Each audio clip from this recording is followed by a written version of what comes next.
Hi there, and welcome to Fantasy for the Ages, a show where a father and son sit down and talk about fantasy. I'm the son, Zach. And I'm the father, Jim. And it is fantastic to have you here with us today for a very special episode. That it is. This is episode number 20 of our podcast. Woohoo! Yeah. And we are going today to finish The Eye of the World. Book one of the Wheel of Time. Yeah. I mean, I guess truthfully it hasn't been that long, just these 20 episodes here. Yeah. I mean, we started back in December.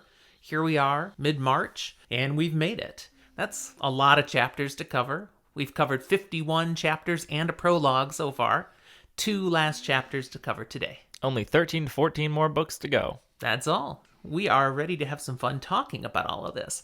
And, I want to just jump in a little bit to, what we've done so far versus what we expected necessarily. Okay. We've got 19 episodes out there published already. Yeah.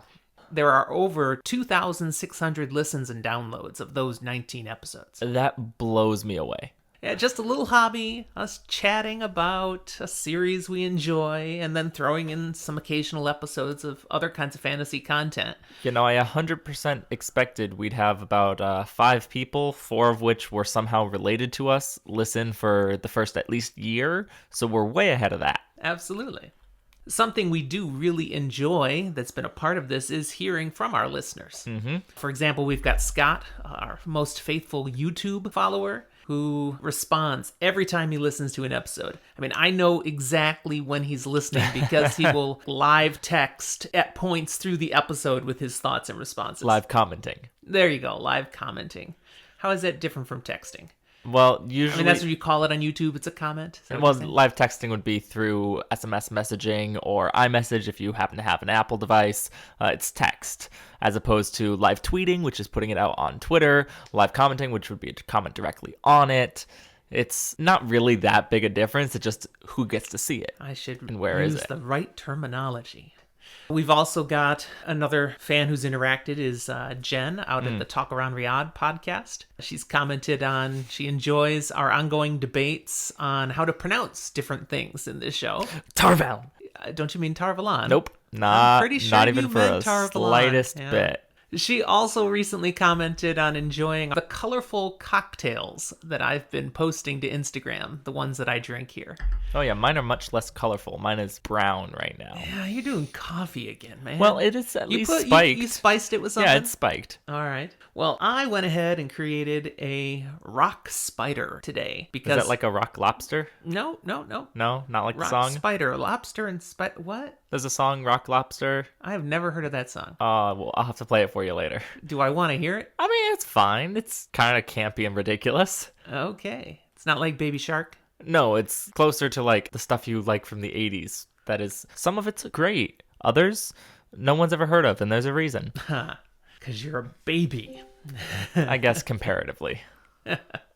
Hey, Eric. Welcome to the podcast. Good to have you here. Nice to see you. Or rather, I guess here. No, it would be C, would it not? Yeah, we see his text. So, I picked the rock spider today because It's, again, another very colorful cocktail because I got to keep Jen happy there. It's a nice blue-green. It's already posted on our Instagram. You already have it posted, okay. So if anybody wants to make one for themselves while they listen along here today or something, fantastic. It happens to feature blue curacao, gin, Malibu rum, and pineapple juice. It's pretty simple. That sounds like something you really like. Yeah, it's nice and tasty. How are you doing, Zach? I'm doing okay. I just got back from visiting some friends in Boise. There was a little bit of a drive, but nothing too bad. Got to see snow coming down as I went through the mountains. It was a little more like hail, and visibility for the drive wasn't as good, but it was fun. It was an experience. What about you? I'm doing fine. I'm enjoying the fact that all of us are halfway vaccinated. Yeah. We've got the rest of our dosage coming up this coming I'll be week. finished up on Easter. Yeah. And I think I'm the last one to get the second dose. I've got it just a couple days before that. So, yay! Partly vaccinated is better than not at all vaccinated. It's something at least. But it'll be good to be finished with that. Exactly. So, that's my big news. Otherwise, just sitting around, working, doing my thing. Oh, I guess I do have one other thing, kind of fantasy related. All right. I've been working my way through Mistborn. I finished this week The Well of Ascension, and I'm on to Hero of Ages. So maybe we'll get around to doing something with Mistborn pretty soon when I finish that one. We might. That does remind me of a win this morning. I got your mother to accept all 3 of the Mistborn books. She's got them on her device now, loaded and ready to read. We'll see if she actually starts reading them, but she said she might. All right. With our introductory stuff out of the way, it's time to get to our featured content, I Yes, think. let's do it. What we're about again today is reviewing the last 2 chapters of The Eye of the World, then wrapping up with discussion on the book as a whole, as well as some thoughts about the rest of the series to come. As usual, there may be some spoilers in what we share, but we'll keep it spoiler-lite. And to be fair to myself, as this is the last episode and we cover the book in and of itself, there may be times where I go a little bit over that light, and hopefully my dad keeps me honest here. Yeah, don't go too far over the line. I'm gonna Some of try our not listeners to, have not read the whole series, remember. which is totally okay. That's right. We ended chapter 51 with a whole bunch of question marks. Rand's perspective had faded to black after his confrontation with Baalzamon. And we had no idea if anybody was alive. No, Including Rand. The last we heard of Moraine, her screams of pain in the background had ominously faded away. And we last saw Lan and Nynaeve as crumpled bodies where they'd been flung by the Forsaken. Sounds about right. Loyal, Perrin, Mat, and Egwene had scattered to parts unknown. Run. Yeah, trying to get away from Aginor. We don't know if they succeeded or what. We do at least know that both the Forsaken there, Bethalmal and Aginor, they gone. We don't know that yet with Aginor. Did we not? No. Did we not see him literally? No. We saw stuff happening to him when Rand was away, but we didn't see a final. Oh. See, in my opinion, you see someone start bursting into We saw flames coming out of his eyes and mouth, but we didn't see a final. It doesn't look good. It to me, that said he was dead. He might come back. It's It just got- a flesh wound. It got better. Exactly. So, chapter 52 is going to pick up the pieces and show us what we've got. Its title, There Is Neither Beginning Nor End. So Rand awakens from this fade to black, back on the hilltop where he had originally used the one power to flee from Aginor. He aches from head to toe and his brain is pretty scrambled. Yep. Like an egg. Honestly, he's not really sure where he is, practically doesn't know who he is at first. That's fair. Before him, much to Zachary's pleasure, he sees a pile of ash and some green fabric mostly burned. That's all that's left of Aginor. That's right. We were right when we assumed bursting into flames is bad. Another one bites Hey, the dust. like I said, don't make fires. Fires are bad. They get found. They kill people. It's just all around bad. As Rand's mental fog continues to clear, he realizes, I defeated Baalzamon. Yeah. The Dark One is dead, he I whispers killed to him. himself. Now, saying the Dark One is just like in Harry Potter. Yeah. You know, where he who must not be named is what they say instead of Voldemort. Which in Harry Potter makes sense because the name Voldemort has like a curse on it in a way. I think it's technically a jinx that it allows you to technically be magically found and scryed upon if you say the name. And they have the same concept here. They say the Dark One because he actually has a name, but you don't say his name because it will bring his eyes upon you. But Rand's like, hey, he's dead. I can say it. Shaitan is dead. And then the book says, the world seemed to lurch. That was a gross noise. What might a reader think about that, Zach? Well, we got one of two things. Either A, Rand's very wrong. Shaitan is not dead. Or, Oh, you said the name. Dude, the room is lurching. let the room lurch. Because B, the other option, he is dead, and that's bad. And this kind of goes to my thought process of needing to be a balance of good and evil. You kill all the evil, there's an empty void of something. That's bad. Man, nah. If you destroy all the godlike figure that controls darkness, maybe that's bad. Maybe. I mean, it's a possible conclusion a reader could come to that Rand kills the Dark One, and that's not where problems stop. Well, I want to point out here that when I see him say Shaitan is dead and the world lurches a bit, that means there's still something going on there. And I think we've got a case here of unreliable narrator again. I don't disagree with you. Yeah. I think you're definitely on the right track of what is likely happening. But let's go jumping to a different book a little bit to see an impact of what happens when an evil force disappears. The Lord of the Rings. The movie has a really interesting depiction of this, and I think does a really good job showing it. As Ring destroyed, Sauron gone. Sorry if you haven't read The Lord of the Rings or seen the movies. You're probably out of pop culture a little bit. Oh, yeah, and the Titanic sinks while we're just ruining everything, you know. The ground then begins to shatter and quake and swallow up the evil armies. The world itself is lurching at something bad. So, again, while I think you're right, it's not inconceivable. But let me get back to where I'm really going with unreliable. He's saying he killed Baalzamon. Did we see him kill Baalzamon?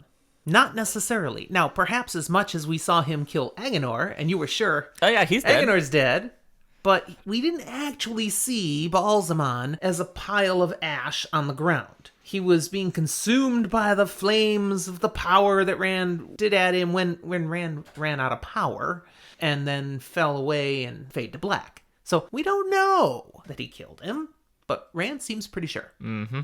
Rand, at this point, heads down the hill that he's up. The wires are starting to uncross, and he's realizing Egwene. Something about an Egwene. Wait a second. Egwene's a girl. I care about her. I gotta go find out what's up with Egwene. He's still not quite sure who Egwene is, but someone who's important to him. She's important, and she's the she. Let's go find her. Makes it down back to the clearing where the Eye of the World was. Mm-hmm. And Wait, you say was? where he knew it was before. I mean, it's where it is. Is it not? Maybe. Let's find out. He sees in this clearing 3 women. He recognizes one of them. That's Egwene. And then the fuzz starts to clear a little more, and he recognizes the other 2 as well.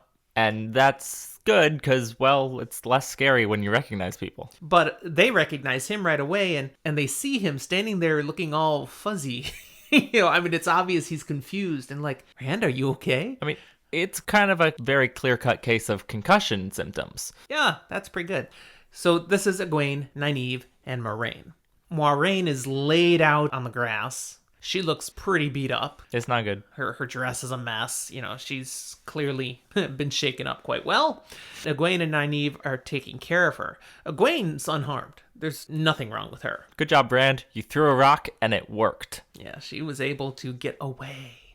Nynaeve, just a bit bruised. So the flingingness. It's probably mostly bruising around like the throat and jaw where she got grabbed. Yeah, but she is more or less okay. It's Moiraine they're all worried about, but she's like, really, I'm not that bad. It's my pride that's hurt the most, that I wasn't able to take out Agenor when I tried to surprise him. Then again, he was a Forsaken, and legends say he was one of the strongest back in his day, so, it's not so bad I couldn't take him out. I just kind of hoped I was going to. She notes that as she's been thinking about this now, Agenor and Balthamel must have been trapped near the surface of the binding in Sheol Gul. Oh, absolutely. And they got out because the seals are weakening. Yes, and it's a clear sign that that's happening. It's progressing further. It's not just, it's kind of weak and it's still there. But no, they are starting to weaken more, and some of that prison is starting to wear away. But since they haven't seen any other Forsaken, the rest of them must still be locked away. It's probably a fairly safe assumption, but you could still be wrong. Now, Rand tries to point out, none of that matters. Since I killed Shai, and Moraine's like, no, stop. We will not say that name. It's a bad name to say. Don't do it. Say the Dark One. Just the Dark One, not his true name. Doesn't matter. I killed him. That's what Rand feels like. But then it hits powerfully home, kind of for Rand and for them at the same time. Okay, he killed them? He killed the Dark One? He used the one power. Well, shit. There you got your quote up for this episode. It's gonna slip that in somewhere. I mean, it's accurate Okay. for both the woman and for Rand. Well, they realize he's doomed. He's gonna go mad. He's gonna hurt people. He's gonna die eventually. This is not good. That's what happens to male channelers. Moiraine insists on hearing the whole story of what Rand experienced. After he's done telling everything we heard about in our last episode, She makes a few seemingly simple statements. Keep note of these, as while we may say that they're simple here, she's subtly implying that it's not quite what she's originally saying here.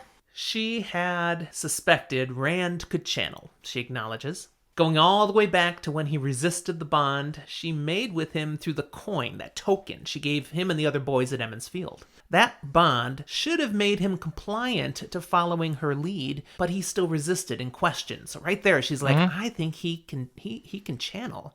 Zach, I want to ask you, what do you think was really going on with that token then? I know we talked about it back in the time, but let's dig into it just a little deeper. Was she using the one power to compel him to do her bidding? 1, probably at least to an extent. 2, has Moraine ever heard of consent? I'm just saying, it's a little not cool when you start forcing your will on people, even if in a minor capacity, without their consent.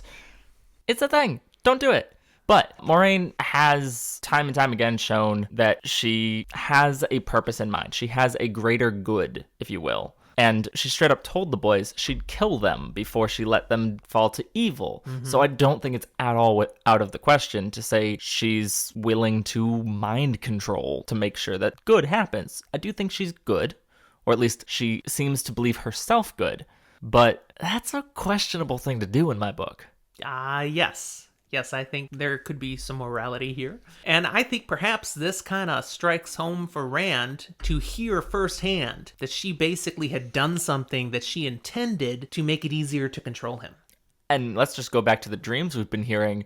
Baalzamon saying, the Aes Sedai will use you, make you their puppet, and he's being told, that's what I tried to do. Evidence! Yeah, that doesn't align very nicely. It's a great way to build trust. Yep.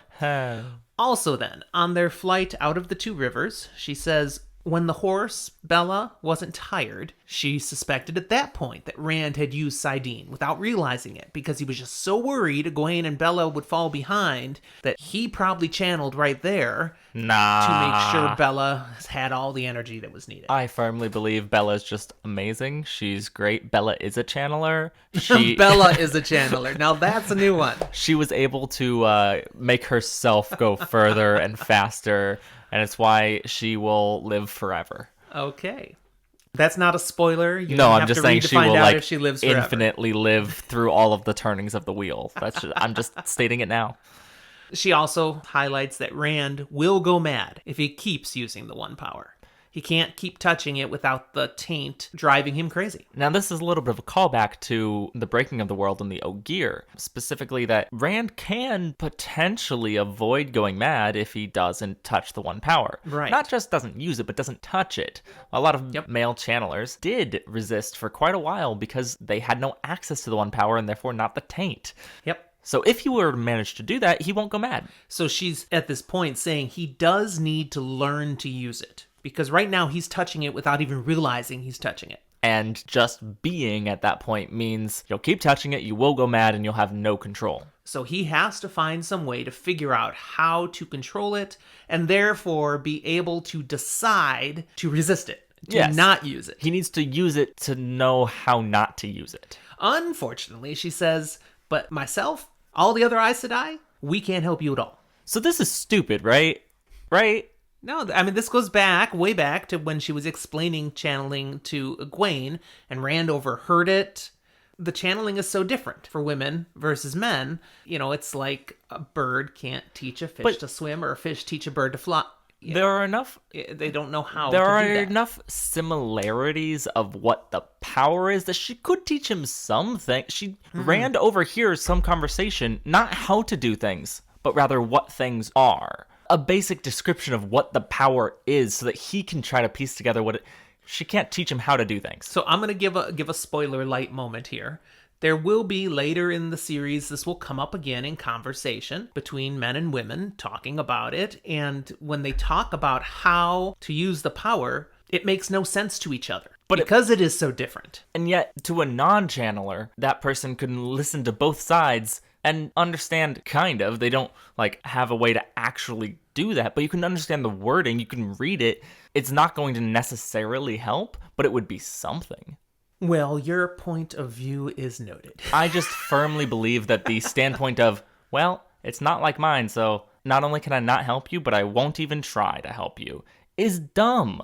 If you can't help him, you could at least try and fail. All right, so remember this perspective because you can bring this back up later on when we're wrapping things up for our opinions of the book. Maybe this is one you want to highlight.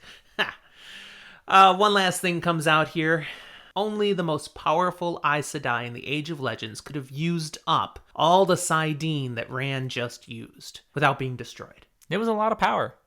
And it's indicative of how powerful he must be. On the bright side, Rand is not mad. As previously stated, the bit of Saidin he used, untainted. Correct. Now Rand assumes Moiraine will want to gentle him. Yep. Because since everyone knows, everyone standing here is like, you channeled, that's what you do to men, so that they don't go insane.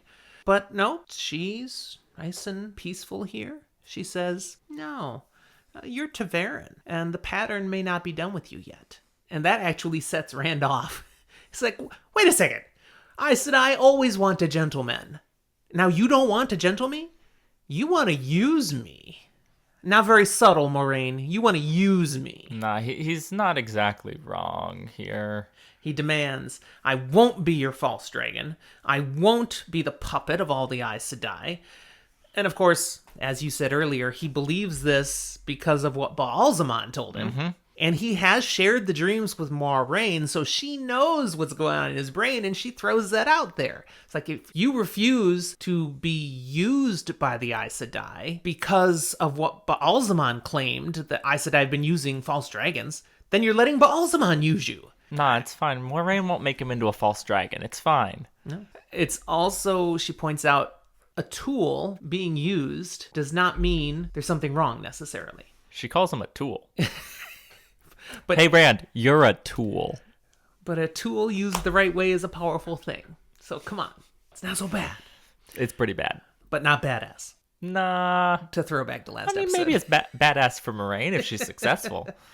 All right. Rand is not happy. This conversation's cycling up, and before it can get even more heated, the others come back out of the arch that had led into where the Eye of the World was, and they see Rand, and they come back over. They're so glad to see him. They wonder what took him so long to return, because apparently he'd been gone for a while. And he says a really lame excuse. I tumbled down a hill, I hit my head, I knocked myself cold, and then when I finally woke up, I kind of loopy, but wandered my way back here. To be fair to Rand, he's doing a really good Aes Sedai job here. He doesn't really say anything false. He simply leaves out a lot and ends up spinning an entirely different tale as the others assume what he's saying. And why did he leave things out? Because he doesn't want everyone to know he's a channeler. He doesn't want them to be afraid of him or see him differently. Correct. And Moiraine has chosen to be complicit in this. Yeah. She said, I'm not going to tell people that you don't tell. This is your secret to share as you wish. Lan knows, but the others don't. So Perrin, Matt, Loyal, nada. Which there is really a nice, good thing that Moiraine does, respecting his privacy there, even though it is a whole case of you're going to go mad and kill people and die. And of course, Rand is suspicious of her motives. So why aren't you telling them? You know, you're surely Ta'veren. You want something, yes. You're Ta'veren. That's all I can say. Rand also says to them he believes Agenor is dead because he found ashes and bits of his cloak all burned up. So there's that. We should be okay now. Woo! Loyal, Matt, and Perrin. They've brought something out of the Eye of the World chamber with them. You see, the Eye of the World, it's empty now. All that power was what Rand pulled out and used. Now, the boys and Loyal, Have they no don't idea. know why. They just know it's gone. You know, something happened. I like to imagine anyone who was in that room would have seen like the well itself burst into light as it's being used, and then when they finally could see, their vision clears, it's empty. Down at the bottom, there was something that had clearly been placed there, unreachable because of the Saidin in the way, so it was there to be protected, safeguarded, and they have carried it out now. One of these things is a broken piece of pottery that Moiraine takes the pieces, puts it back together. You can see it was a circle, the ancient symbol of the Aes Sedai again. Oh, dope. Yeah, now I put that symbol on our Instagram with the yin and yang symbol too. So to show these are not the same. They are. Okay, here's the difference. different. Yeah. Similar, Similar, inspired, but different. but different. So, she says, this is Quendalar. This, I'm actually okay with that pronunciation. I just, I know these different pronunciations. I'm okay with that, though. And I know it's pronounced, I think the back of the book says how to say it, but I can never keep it in my head straight. I'll find out. But this is also known as Heartstone. It's a type of pottery created by, or material created by the One Power back in the Age of Legends. They don't know how to use it anymore. It's an Aya, the double L. So it's Quendiar. Quendiar. That's it. That sounds right. Thank you. Quendiar. So the LL makes more of a Y sound. Got it. Yeah, that does sound better. Thank you. Quendiar cannot be broken. It's unbreakable. That's exactly what it is. And yet here's this seal broken in pieces. And that's where she drops the word. This is a seal. This is one of the seals on the Dark One's prison. Do I get to say it again? Well, shit. Eric, listening in on our Discord, is probably like, "Yay!" He already mentioned once. I mean, it's not one of our shows if Zach doesn't drop that. He literally just typed, "Yay!" It's a fair moment. You hear It's that one of the accurate. Dark It's accurate. One's prison locks is broken. That's right. That's a big problem. So that certainly matches with the seals are weakening. Here's one broken. The second item, large gold and silver chest, Ooh. which Moraine opens. Now, I want to be clear here about this. She doesn't just lift it open. It doesn't look like a chest. It looks like a big box that has like no chest-like dimensions, no clear hinges. It is a ornate box, almost like it's made one of those. Have you ever seen those puzzle boxes that are custom made? They're like a couple $100, and the whole goal is to dismantle it and figure out what's inside and stuff. I'm somewhat familiar with what you're talking about. It's more like one of those. It doesn't immediately scream, this is a chest that opens with a key. And there is no key, but she knows the way to push certain things to pop She it open. knows how to open a puzzle box. And inside, a curled golden horn. And it has certain script in the old tongue written on it. And Loyal recognizes the script and realizes what it is and says it. It's the Horn of Valir. Cool. What do we know? Because they're all like, oh, they all know the Horn of Valir. What's the big deal? What do we know based on what we've read so far okay. in the Eye of the World about this thing? At this point, the Horn of Valir has been mentioned a couple times, most notably by Tom. And people talking about him, that he tells these stories called The Hunt for the Horn. Yes. And that the Hunt for the Horn is potentially going to be called at some point out of Ilion, and it will send a whole bunch of hunters out into the world to try and find this lost horn that is something of great power, calling ancient heroes or something. And needs to be found before the last battle. And so it's... Found it. To be D&D terms, it's an artifact that is very important and necessary and a quest item. They have acquired it. They have. Ching. Mark it off in the quest notes. It's now in their inventory. Yep. The final item, long white cloth. And they stretch this out, and it reveals a long, sinuous creature, like a serpent, with scales and many legs. And it's the banner of Luz Theron Telamon. When he led the forces of light in the War of the Shadow, it was known as the Dragon Banner. And Moraine, announces that. This is something I find humorous, though. Moraine knows this is the Dragon Banner. This is Luz Theron's Dragon Banner. And they know Luz Theron was called the Dragon, thus it's the Dragon Banner. But they don't recognize the figure on the banner as a dragon. No, in fact... Which it clearly is. But as far as we can tell, dragons, as we understand them, don't exist. They are never mentioned. Not they even are never in legends used. or fairy tales. Nothing. There's no bones found anywhere. There's nothing. So that cracks me up. Well done, Robert Jordan.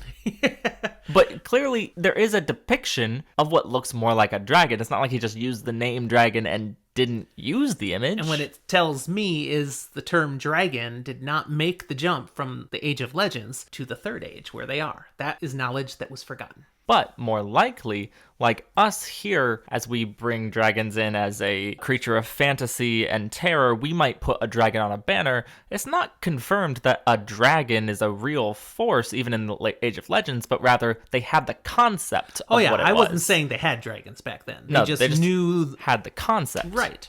It was a story that they told and something fearsome that they could have representing their leading warrior. Yep. But they have no connection like that now. But hey, Dragon Banner, yay. They have this now too. Moraine says they're going to take these things with them. They were put in the Eye of the World clearly for some reason. She got no clue why. They've been there obviously for like 3,000 years, But yeah, she means to find out why. What was the purpose? But right now, they need to take a long rest. Yeah, they're sleep kinda for like beat 8 up, hours, get back all their spell slots. Oh wait, that's a different mechanic system. Yeah. Now, the Green Man, he's dead. Aww. And the place, it's already showing that it's suffering a little bit. It's deteriorating. They've got to figure out, how long, can we really stick around here? Not sure. But Moraine says, we can stay for now. It should make it at least overnight. It's already starting to show some signs, but the Green Man's influence will last a little longer. Just long enough for them to be okay. So let's get some sleep. We're going to need the rest. Now, as one final big thing in this chapter, Rand goes to Moraine and tries to confirm it's all over, right? We did what we needed to do. We got to the Eye of the World. We finished this. I killed the Dark One, all that stuff. We're good. I can go home. I can live my life. It's great. Well, he's told he's free to live his life as the pattern weaves. Mm-hmm. It's a pretty good answer, I thought. No, that's garbage. We hear over and over and over again, the wheel weaves as the wheel wills. Rand doesn't get a choice at all. That's what she's saying. It's like, hey, Rand. That's why I say that's a pretty good answer. The pattern will tell you what to do. You don't get to choose. She knows. Ever. You have a special role, Rand al'Thor. So yeah, go ahead and live your life as you see fit. Free will? Maybe. But only as within the options you're intentionally given by the pattern. That's right. All right, our final chapter, 53, is The Wheel Turns. Morning comes and the company prepares to head off. Let's go. The Green Man's garden, deteriorating really quickly now. I mean, not like rushing at them, going to swallow them whole, but they can see the movement. Yeah, there's, leaves piled on the ground everywhere. Most of the trees have lost their leaves. The flowers are wilted. It's not looking so good. It no longer really resembles a paradise within the blight, but rather a piece of the blight that is still clinging on a little bit more. In fact, the only spot that seems to be not too bad yet is that massive oak that's marking the grave of the Green Man. Now, it's lost about half its leaves too, but it still looks it's still alive. Okay. Yeah. Rand doesn't understand what's going on here. He honestly is thinking, how can the blight be coming in if I defeated the Dark One? Well, Rand, shouldn't that be over? We've got two problems here. One, you're too dumb to know whether or not the blight is actually connected to the Dark One. You've been told that is kind of the case, but you don't understand it. Two, you don't know that you actually killed the Dark One. I'm thinking, read the signs, Rand. Read the signs. And people see signs where they want to see them. And he saw doesn't the want to sign. see any. He wants to believe that the Dark One is defeated. Loyal is particularly troubled to see how this place is deteriorating. And he says, it is not right that Tree Brother should fall to the blight. Not right. And he walks up to the oak, stretches out his arms as he lifts his face to the sky, and he sings. Mm-hmm. A beautiful bass tone just cuts clear through it. A little Barry White. It's butter. Absolutely just ripples all the leaves in the water with the good vibrations. This is not your typical song, and there's no words. It's just noise, but it's pure. It's natural. It's something special. And what is it? It's tree singing. Yes, it is. And it is a talent with a capital T. Loyal had mentioned he is a tree singer, one of the few Ogier who still have this talent. And now we get to see it in action. He sings his heart out for a few minutes. When he's done, he's like dripping sweat from the effort. Mm-hmm. But there's a difference. He steps away and that oak, it's perked back up. Yeah, it looks nice and healthy-ish, at least healthier. All the leaves that are there, they don't look like they're falling off anymore. No. But even more so around the oak, there's flowers and various other growths around its base, and there's a bit of a radius that maintains its health. They all look perfectly healthy now. And Loyal says, the blight will not have him anymore. Not this space. Now, Tree Brother will be safe. Loyal does remark that he's never done something quite that spectacular before. No, Especially I don't have this much not power. against the blight. And he credits to say, being in this site, this special place, there's still Tree Brother here. He's still influencing and allowing. And That's what made it possible. yeah, and it's kind of a nice reminder that it's more of that representation of a cycle or a wheel, if you will, with life. The idea that the Tree Brother gone, but then the tree out of it, and he's still there as part of the tree now, and everything recycles. Life, right? So reduce, reuse, recycle. Remember, friends, go green. All right, with that, they ride out of the garden, back into the blight. Yay! Moraine's still weak, needing to recover. She's not even riding. So they got a litter set up, kind of connected, hanging, swaying between Bella and Aldib, Moraine's horse. And then Nynaeve is riding alongside with the reins of Aldib. I imagine Bella's actually pretty good at this. She was a pack horse and cart horse. Oh, yeah. She's She used can to carrying carry extra things. weight like is this, just no problem. And she's like, that's a little bit like home. And, you know, if she is the creator, it's nothing. Oh, yeah. Yeah. That's fair. So off they go. It looks nasty still. But it is different. Yeah, it still smells, but it's quiet. The blight is calm. Their I mean, entire last they way saw it, there- it was trying to kill them. Yeah, everything was collapsing in on them. There were worms, apparently. It was Even the trees were reaching out. it was not good. And now everything's Silent. twisted and creepy, but it's creepy like a Disney movie where it's just creepy looking shapes and ominous lighting, but it's not actually killing them. Yeah. That alone is kind of creepy. They're like, what's going on? They travel through this for the rest of the day and finally set up camp for the night because, again, there's too much blight to get through in just one day. And while they're settled down, they're talking about this. What is going on? Moraine says, this is a sign. We have struck a mighty blow at the Dark One. The Shadow will be a long time recovering. I'm not sure that's entirely truthful of her. Well, remember, they said earlier why it attacked them and all. It shouldn't have because, you know, she was touching the one power, Yeah. but the blight stirs. And yet, Because the Dark One stirs. using that same reasoning, I think we have a possible stronger reason why things would stay away from them right now. Because, as she said, being a channeler, having the power there, it shouldn't have reached out, shouldn't have been as willing. Except it was because she was touching the true source. And I know where you're going. I know. And he's not.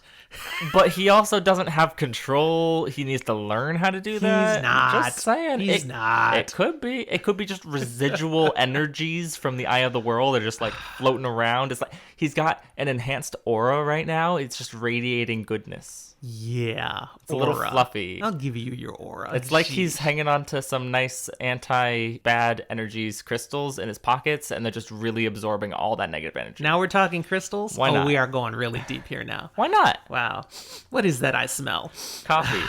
Next morning, they exit the blight. They finally get out, and now they see, whoa, something has really changed because spring is here, busting out all over, roaring in like a lion, new growth everywhere. And Moraine just looks around saying, a mighty blow. She repeats her phrase from before. It's like, see? They've pushed winter back finally. Winter's not coming. Jon Snow knew something.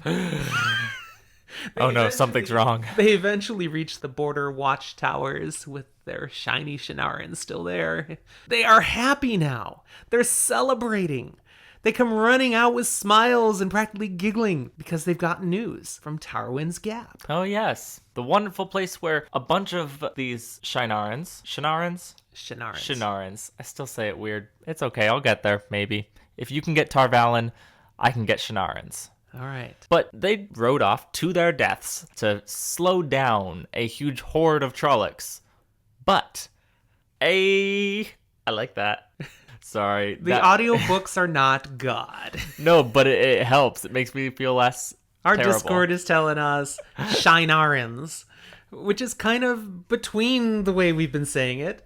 Shinarans, Shinarans, Shine-arans. I don't care. Anyways, the Shinarans come back and haven't been completely decimated. In fact, they come back approaching the city of Faldara, and they're starting to hear a big-ass party. All the bells are ringing. People are dancing in the streets. It turns out that there's a miracle that took place. The miracle at Tarwin's Gap. That's what they're all talking about. It's almost now. like 32nd Street, 33rd Street. Oh, don't. 42nd Street. It's 42nd Street? Wow. Guys, I don't know if I've ever seen that. It's bringing a Christmas Story reference in here, though. Isn't Really? that where most miracles come from? Christmas? It's the miracle of Christmas. Wait, no, that's the Miracle on 34th Street. It is 30-something. Yeah, 42nd Street is a musical. That's- Different thing. Elm Street is the nightmare. That's a nightmare for sure. Yes, that's what Tarwin's Gap was going to be. It turns out it was actually a corner. They started on Elm Street and turned onto 34th. Okay. Everyone is happy, partying. They move into the town. They head to the keep. And there they finally see somebody not smiling. Ingtar. If you remember, What a Ingtar grouch. was the one who had No, a led the Grinch. escort. A Grinch, yes. Had led the escort that took them up to the border and then rushed away to try to catch up with the rest of the army. He was so upset that he wasn't going to be able to help them in the Blight and was going to miss the battle at Tarwin's Gap. And yeah, he missed the battle at Tarwin's Gap. He missed the miracle. He was too late. And so he's like pouting practically. But then he's like, oh, forgive me. I'm forgetting my duties. Welcome back to Faldara. Let me get you some rooms. Oh, Moraine, she's still on a stretcher. You're wounded. We'll get the healer. And she's like, no. We need to go straight to Lord Agilmar. So let's do it. All right, he's not real happy about that, but he escorts them into Lord Agilmar's study. And when they walk in there, and Moraine's being carried on this litter by servants, he's appalled. He's like, why hasn't a healer? Ingtar, you idiot! What haven't you? Basically his reaction. Moraine's like, nope, this is what I said. I can just feel Ingtar's frown getting bigger as he's scowling and going, I just keep doing my job, and I keep losing my honor. I keep wanting to fight here, wanting to fight there, wanting to get a healer, and being told no. It's the dog who tries so hard to be a good boy and just keeps ripping the furniture anyway. She also says, I'm not really as bad as everybody seems to be acting, okay? Girls, help me into a chair. So Nynaeve, Egwene, help her into a chair. Now, the base statement of needing help to get into a chair probably shows, no, they're right, you're just stubborn. Yeah. A conversation ensues now where Agilmar shares about this battle at Tarwin's Gap. But he says, you really can hardly call it a battle. We had practically barely at all fought the Trollocs and the Shadow Spawn when there was this massive upheaval. The earth swallowed the Trollocs and the Halfmen. All that was left were a few Drakkar who flew off to the north and retreat. We didn't really do anything. And he's particularly disturbed because while all the troops are calling it a miracle, even saying the creator himself walked in the gap and struck down the Shadow Spawn, Agilmar is saying, I saw a man. I was not the creator. I saw a man, and what he did, that cannot be. What is he meaning, Zach? Well, the world has enough of a memory, and more importantly, the Borderlanders definitely have a good memory when it comes to time and the shadow, and he very clearly understands there was a man controlling a ridiculous amount of power he was channeling. A man was channeling. That is a problem. The Aes Sedai are supposed to stop that. Good one, Eric. Oh man, that's good. Yeah, that's good. We've just discovered Zach is channeling.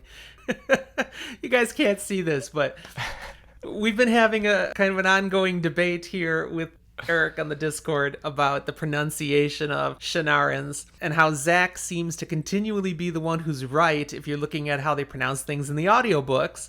even though he hasn't listened to the audiobooks. I've listened to the audiobooks, but I've listened to some, but I've not, read this not stuff this for one. so long, I am stubbornly set in my ways on how I say things. It's how my head does it. And Zach just keeps saying the way that Michael Kramer pronounces things in the audiobook, and so we've decided he's channeling Michael Kramer. Yeah, I don't need to channel the one power. I mean, Michael Kramer's basically channeling the male half of the one power. So Zach is going to go insane. Additional details are noted here in this conversation in Egomar's study. Let's list them off. Pat and Fane, still secure, down in the cells. Moiraine will need to speak with him some more. That's good. I mean, it's a thing, but it's good. So, Moraine's turn. Green Man's dead. Eye of the World's gone. But hey, we still won. Yay. The winter is going away. It's a good sign. But, I mean, the Blight's still there. There are still half-men and Trollocs around. So, Borderlanders still have to maintain their vigilance. Agomar is like, oh, of course, of course. I mean, suggesting that they wouldn't is kind of a slap in the face. And then Moiraine reveals they have returned with the Horn of Valir. Ooh, goody. Agomar is like, yes! Gimme! Gimme. We will take this. We will ride straight to Shale Ghul. We will have all the heroes of the ages come and we will defeat the enemy for good. And she's like, down boy, no.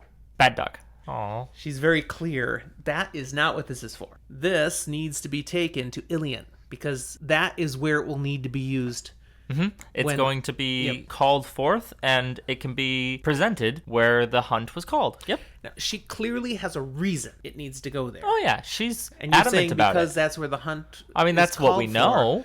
But that might not be her reason. She seems to have other knowledge that's making her very clear. This must go there. It will be needed there. Or other plans. There's something she's not divulging entirely. I think so. That seems to be a pattern with Aes Sedai so far with Moiraine. Yeah. With that, we jump ahead 7 days. We see Rand and Lan together up on a balcony, with Rand practicing sword forms with his heron-marked blade, and he is working it hard. Lan compliments his efforts, but encourages him not to push quite so hard. You know, he can't expect to become a blade master in just a few weeks. Rand says, I don't have a few weeks. I don't even care about being a blade master. I need to get good now, period. He doesn't have a few weeks because he plans to leave. Yeah. Which, I mean, it's potentially a fair point. He's worried about going mad. He's worried about hurting the people around him. Egwene, whom he thinks he loves. Or at least knows that he was planning to spend his life with her. Yeah. And now he's wondering, could that even be possible if I'm in such a danger to everyone around me? Lan leaves him there, and as Lan leaves, Egwene comes up. She comments that, so you're leaving? Moiraine is not going to want you going off. And Rand explains, Moiraine hasn't even been giving me the time of day. She's acting like I don't even exist anymore. I don't think she'll care what I do. That's interesting. He says she's avoiding him. And so I'm free to do whatever I want. Even Lan agreed. Yeah. I'm free. I can leave. If she's not even watching, what's she going to care if I leave? And Egwene's like, well, okay, so you can do whatever you want. Why don't you come with us? Why don't you want to stay with me? We're going to Tar Valon. Nynaeve, Egwene, they're going to train to become Aes Sedai. Matt still has to go there for getting healed because of the dagger issue. Yep. And Perrin, he wants to see it. I mean, kind of got to pass through it anyways. We on heard the way it's back. pretty. Might as well stop. So why don't you come with us? Rand, he's just irritated. He's like, are you out of your mind? Me, a person who can channel, a man who can channel, go to a place surrounded by Aes Sedai. I cannot go there. Egwene responds, but, Moiraine already explained to you, you don't have to touch Sidene. You don't have to keep doing that, so you don't have to go insane. You can be safe. This is great. He assures her, oh yeah, I'm never touching it again. You can trust me on that. Not even if I have to cut off my own hand. I'm not touching that. Wink, wink. That's great. Those of you who have read this series before know that this brief interchange is priceless, but for the sake of our first-time readers, we can't tell you why. Let's just say Rand has no idea what he's saying here. Yeah, that's fair. I'll just leave it there. There was significance in that statement. But as it is, Rand is sure he cannot go to Tar Valon, but he also can't go home. He can touch Sidene. And therefore, no one around him will ever be safe. He just needs to go away. Find some place where he can be alone and therefore not a danger to anyone. He doesn't know where that will be. He just says, not ever home. And that one we will give you, people. That is a clear foreshadowing alert. Not ever home. We end up this chapter switching perspectives to Moraine. She's down below in Agumar's private garden, and apparently she's using... been eavesdropping. Yeah, she's using the one power, and she's listening to Rand and Egwene. Who are up above on that balcony, right above Moraine. They don't see her, but... And not at all like an evil villain. She smiles and says something kind of ominous and completely vague. The prophecies will be fulfilled. The dragon is reborn.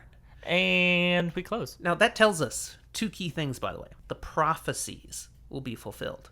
What prophecies? Well, there are prophecies. There are things that Moraine knows about that she's been drawing from in what she's done, what she's been saying, and perhaps what she is still saying.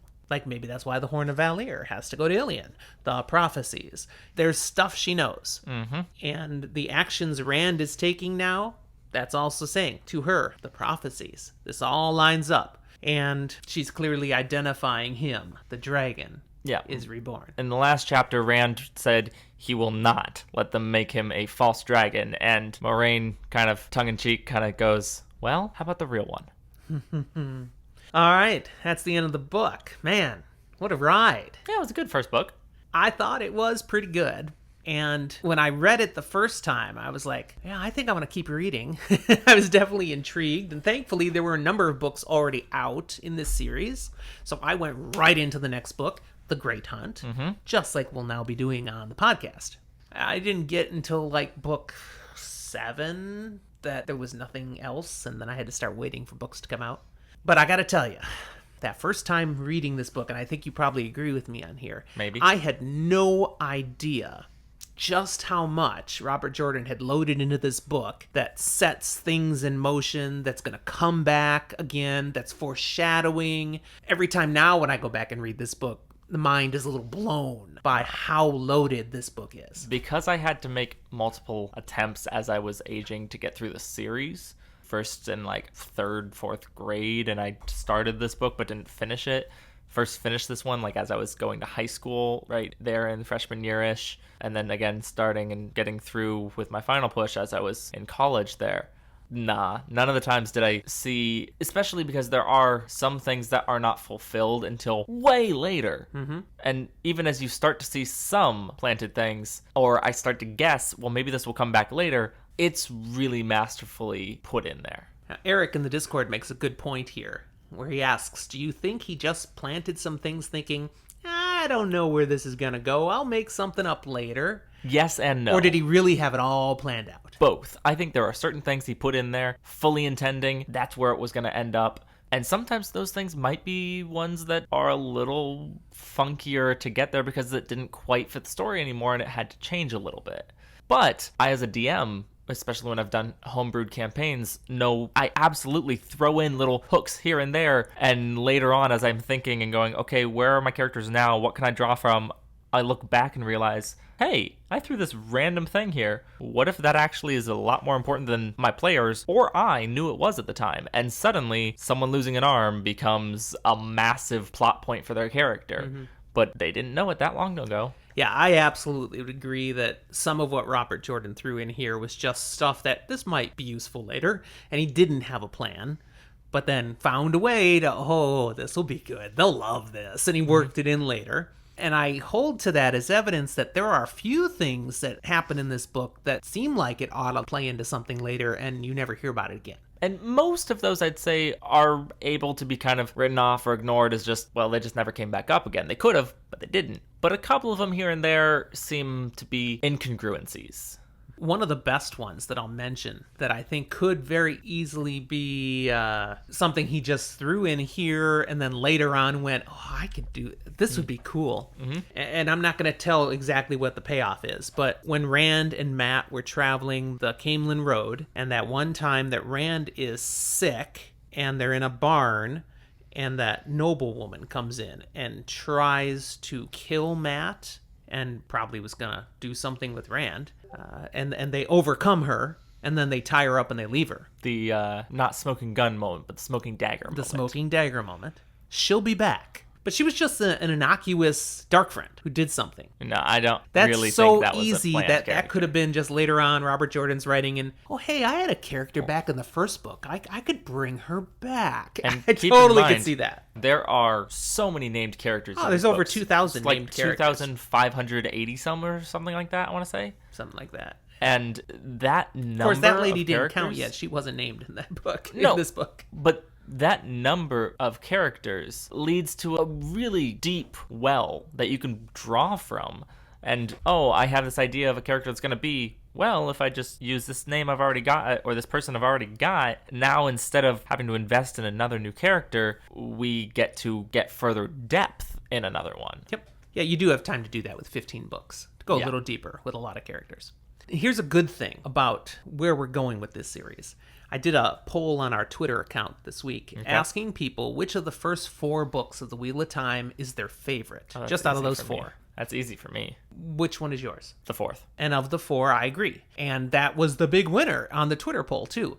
But interestingly, this book was by far last in the running. I disagree with that. No, that's how it myself. came on Twitter, though. And I didn't ask people to rank them. Yeah. But the tiniest fraction of people who participated in the poll listed the Eye of the World as their favorite of the first 4 books. All I'm going with in that is, okay, this is a good book. It's not the favorite for most readers, but this is where it's only getting started. It does get better from here. It just keeps growing and getting better. And so that's what we get to enjoy as we move forward. And the second runner-up, no, the first runner-up, second place in the poll was The Great Hunt, our next book. So See, that's weird for me because to me, whether on my first or second read, as I hadn't gotten through more of the series yet, the first, I think, was my favorite of the first 3. And it's part of why when I did a first kind of push, I only got through the first 3 and never got to the 4th. And when it was that I got into the 4th, that was when I was able to push through to the end. Looking back on it, I really value the 3rd a lot better than I used to, but the 2nd is still one of the lower end books for me. It just doesn't grab me the same. okay. Yeah, I feel that way about parts of the 3rd book, actually. I did on my first read with the 3rd. Eventually, I've come But I like to the book. I'm really not saying- like Yeah. what it does. All right. Let's kind of wrap things up by just talking about some general questions and ideas then as we finish this book. What are some of your lasting thoughts on The Eye of the World as a whole, Zach? All right. The Eye of the World is a very good first book in a series in that, to me, it has a very clear self-contained story with lots of clear hooks to continue the story, but you could one and done.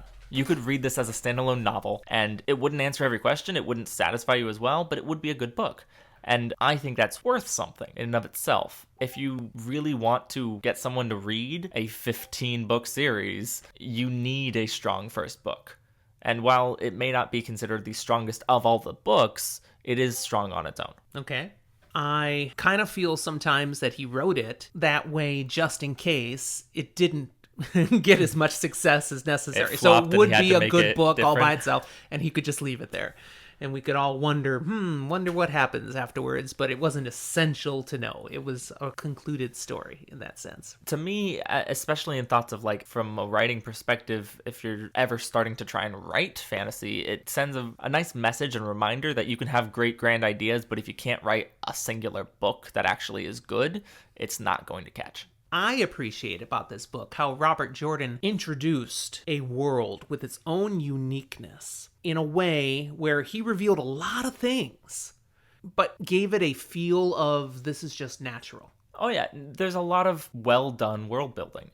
We never really feel like there's just expositional lore dumps. Every time we get something new and all this new information, it either makes sense in the story or is introducing a new character. Take, for example, Loyal. We learn so much new stuff that even has nothing to do with Loyal, but we take it as something of, oh, this is cool for us to learn new because it's a totally new perspective that we haven't seen before. Yeah, it definitely does that. What would you say is your favorite moment in this book? There's a lot of good moments, so I know that can be hard. Do you have one prepared for your favorite moment? Because if so, you go first while I'm thinking.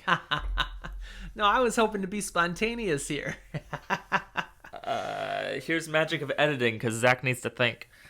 And that can take a long time. Hey, shut up. And I think this kind of goes with what I'm seeing your possible next question will be, but I won't get too much into that. No, I take that back. The Shadow Logoth chapters. That section is one of the things that I feel like if this had been a novel, would have been throwaway, wouldn't have mattered. It's cool. It's a nice little dungeon that gets thrown in there, basically, but it's not that important, and yet it's so unique.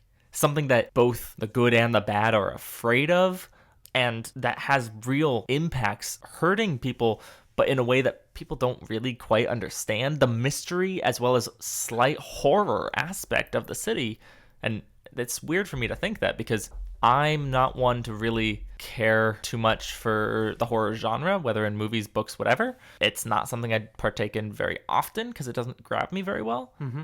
And yet, for whatever reason, that piece of this adventure has lasting impacts to me and really stands out as something different. Okay. So that's my favorite. I can tell you what is not my favorite. What's that? The whole adventure at the end with Agenor and Balthamel. I'm like, nah. No, that big final conflict kind of thing? A lot of action, a lot of big things happen, but I was like, nah, it's okay. It also is very much a lot happens very quickly while we're still getting a little bit of new people show up, and so we get new information, but then stuff happens and it's almost anticlimactic with a feel of, hey, we're developing characters that will be powerful and have plot armor. So nobody dies except for one that we didn't really care about. He's just a cool tree guy. Even though apparently these other people who just walked in are way more powerful than the people who we thought were the most powerful in the series so far, with Moraine and Lan, and they just get flicked out of the way. I think my favorite part of the book, favorite section, is a bit of a bigger chunk, but the whole bit at Camelin. I like their time in Camelin. Are you including the meeting the royals and then also the talking meeting Loyal and Matt healing? All that stuff that happens during the Camelin chapters, from the time that Matt and Rand arrive to when they leave through the ways. Why? Because there's a lot that's learned there. Of course, we get the addition of Loyal, but we also, it's comical, that thing that happens when he falls into the garden there. And then he meets Elaine, he meets Gawain, he meets Galad, he meets Morghese and Elida, and there's so much that, it's just this one part, and then those characters are gone the rest of the story. But that was a lot that happened there, and things that it triggered for him in his mind. Oh, and Padden Fane's part of that too. I mean, all of that, just really significant part of the book. Fair enough. Which of the three boys, Art, Viren, Matt, do you find the most interesting so far, and why? So, not thinking about the rest of the series. No, just this book. Just this book. And so this is where it's going to pain me to say this a little bit. Because Matt's my boy. He will always be my boy. He's not my favorite in this book. I think he's interesting. He's not my favorite. He's not the most interesting here with the knowledge we have. Rand, we have the most knowledge. We get his perspective the most. He's a little whiny in my opinion. Perrin is my favorite, and I think is the most interesting. And it's simply because while we learn bits and pieces, I feel like we learn both the most and the least about the Wolf Brother talent in this book, even compared to channeling. And yet, it's something both incredibly relatable and unique to have a beginning conflict between man and beast inside himself a little bit, and see that start there and the confusion and fear that a relatively calm, kind character has. I think it's really cool. And I do personally think that it's the most interesting in this book. I almost wish that we had more time before Perrin and Egwene ended up back with Moraine, Nynaeve, Lan, and then Camelin, just so that we could see that go a little bit further in this book. But I'll take it for what it is. Okay, fair enough. Rand is my boy. You're Team Rand? Totally. I dig Rand, and he would definitely be the character I find the most interesting, the most engaging. Perrin is a close runner-up. I agree. Matt, nah. He's too much of an idiot in this with this one. He's an interesting character, but that whole dagger stuff. I'm going to defend him hard for a moment here. We get a lot of chapters from Rand's perspective. Mm-hmm. We get some from Perrin's perspective. We don't get any from Matt's. Yeah. Hint, that's going to change. I just think it's really easy to judge him as the least interesting because we don't get to see what he's thinking while we see what the other two are. Mostly, we don't want to know what he's thinking because he was throughout so much of this a paranoid, nasty little guy. I'd be interested to hear what the thoughts are to be able to resist, as Moraine said, for so long. Now, Perrin. We like Perrin. And he's got some really good character traits and all, but one of the most entertaining parts of Perrin is the Tuatha on dance scene. It just makes me laugh. I still think it's like Robert Jordan implies that it's worse for him or like more embarrassing for him than what a modern viewer would think. I really think it's more just like belly dancing than stripping. Sorry, exotic those dancing. Hips, man. They're really going with those hips. And yeah. The first time they dance for him and he actually turns around so he's looking a different direction and they move so they're dancing in his line of sight again. They're just having fun. That was great. Most frustrating part of the story to this point. What do you think? Rand and Egwene's relationship. The duality of acting like we are together and going to be together and then acting like, hey, you just have to go to that and I don't respect you, or hey, I don't want anything to do with you, or you need to shut up and listen to me. And there's some realism to that, but it's also very frustrating to me to see neither one of them even really trying to understand or respect what the other one is thinking or wanting. Okay. They're not communicating. And I mean, if it's a relationship, whatever the relationship is, it's a really bad relationship because there's no communication. And along those lines, what I find the most frustrating is Moraine and her secrets. If she would just open up and tell what she actually knows. Well, if we're talking about Moraine and her secrets, so much of this would be better. And yet, at the same time, people keeping secrets from Moraine. The boys waiting so long to tell them about dreams. She told them what she thought they needed to know, which caused them to hold things back from her. So already she was causing problems by not telling them enough. And she even at one point says, I can't give 20 years of knowledge to you all in one conversation. Mm-hmm. Fine. True. But you could tell a little more than you are. And that's fair. And while we're on the kind of subject, we have an understanding Two Rivers folk are really stubborn, hardy, and have high mental fortitude. It's probably pretty good to guess that they would be able to handle being told just about anything. They might do it with denial, and there's no telling what they do, but they would handle it. A lot of people in today's society wouldn't.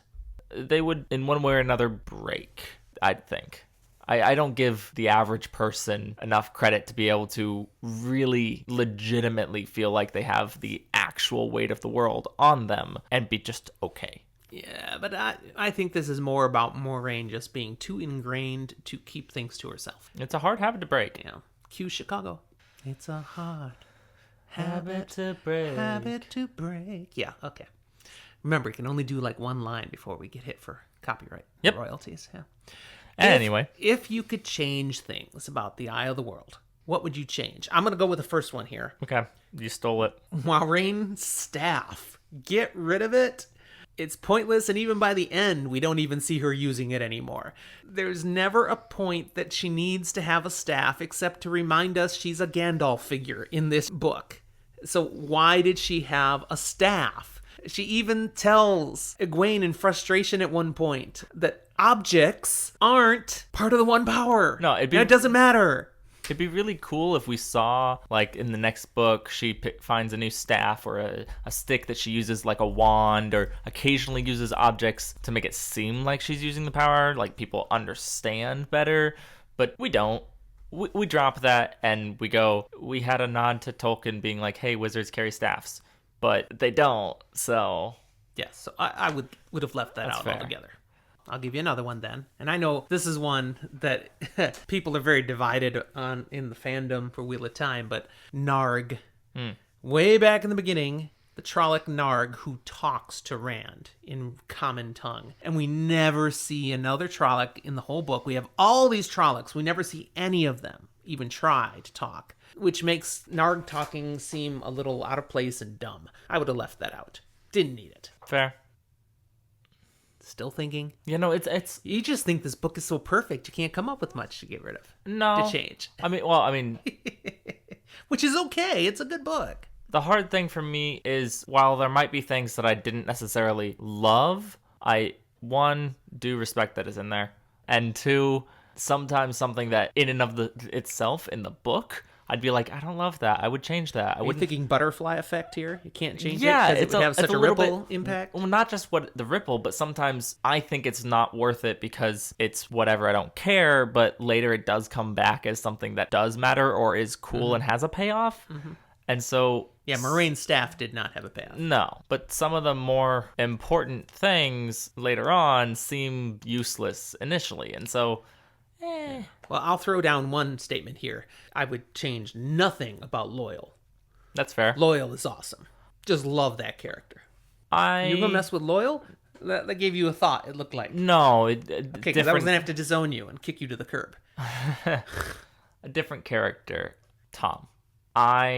Master Marilyn, yes? I would have kept him a little longer. Ah. Because I feel like we don't get enough of a feeling for who he really is until after he's basically gone. He disappears and Rand thinks he's dead, and we didn't get the time to really learn much about him, and we find out more and more things after the fact. Mm-hmm. And that's cool and all, but I wanted to learn some of that with him there. Hashtag more Tom. Or at least see more glimpses of it. Okay. I am glad he did not teach either of the boys the harp. You don't teach the harp very quickly. No. All right, now talking about Tom flows really nice into the last thing I wanted to talk about here. And that was thinking like a first-time reader. What are the biggest questions that remain that we want to learn about moving into the series further? And one of them is Tom Marilyn dead or not? The boys thought he was dead. Moraine has now hinted that, no, I think he's still alive. Okay, well, where's Tom Marilyn? So I got a friend of mine to read this book, or at least listen to the audiobook. I think I said this in like episode 2, 3, something like that. And he was texting me every now and then, as you would say, live texting. Okay. And right at the Whitebridge chapters, he texts me and just, no, he's not gone. He will be back. I do not believe he's dead. I will not believe this. And I'm just like, hey, no, that's fair. That's fair. So that is definitely one of the questions we need answered. Where's Tom? He was too important for the bit he was in to now just be gone forever. So what happened to him? Where is he? What's the deal? And to be kind of blunt about it, he's too interesting of a character not to have some form of plot armor. We liked him. Other questions. What's going to happen to Rand? Yeah, is he going to go mad? I mean, If he's he a does, male channeler. How This quickly? is a big issue now. Will he get gentled at some point? Moraine seemed to say she wasn't going to do that, but maybe it'll happen anyways. Will he start channeling Michael Kramer? I mean, maybe he'll start pronouncing things, quote-unquote, Shanarans. correctly. I don't know. He'll start channeling Terry Brooks. Shanarans. Also, let's talk about Baalzamon. Mm-hmm. I said during this episode, we didn't actually see him die. No, we saw... Rand thinks he's pain dead. and- Wow. Is he dead? Or will he be back? What's going to happen to Perrin as a wolf brother? You said there wasn't enough about that there's here. a lot of question of even still what that means. We're learning it bit by bit, and even when we thought it was gone, the Green Man brings it back and just straight up, hey, wolf brother, kind of thing. And it's What's just, up, dog? oh, I think you did this last Yeah, time. I did. And I made a point of saying you cannot come so hard at the wolf dog difference if you're gonna call Perrin a dog. Ooh, let the wolves out. Ho, ho, ho. Is that better? No, it is not. All right, another question. How is Matt and the dagger issue going to resolve? 'Cause that's still just hanging there. If all goes as planned, he gets over to Tarval, they fix him up, he goes home, things are great, right? Yeah, Yeah. We'll see. What about Pat and Fane?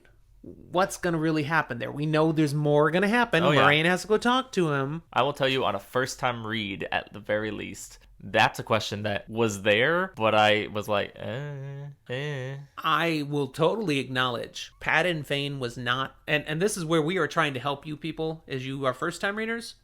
Pat and Fane was not on my radar to the degree he needed to be. No, I mean, He is more important than you may realize. So he just got to be the point aware. with me as I was reading where I did notice him more, but not in the first book. He just always... He was like a cockroach in this first book. He always seems to be there. He never goes away. He doesn't die, but he's not too terribly interesting. He's just annoying. Yeah. There's going to be more Pat and Fane, and we want to find out what. There you go. How about Egwene and Nynaeve? Are they going to end up being Aes Sedai or not? That's the plan. Is the plan going to work out? What's their future to be? We all know fantasy is just always going to end with happy endings, so it's gonna be great. Now, speaking about Aes Sedai, Balsamon claimed some of them are working for him. Yeah, and we even got a little bit of a name for it from Elias, that they were black. Yeah.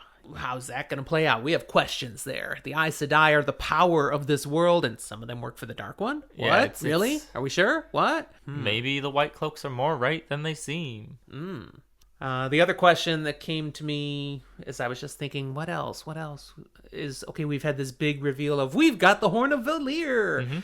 Obviously, something is being built up with that. Oh yeah, that's getting dropped in there, and it's like, hey, this was loosely mentioned and suddenly thrust in your hands, so now you have to deal with it. Yeah. If you have already seen the cover of the next book, Or the horn name. is on the cover. Or if you literally have read the name of the book, The Great Hunt. aka The Hunt. For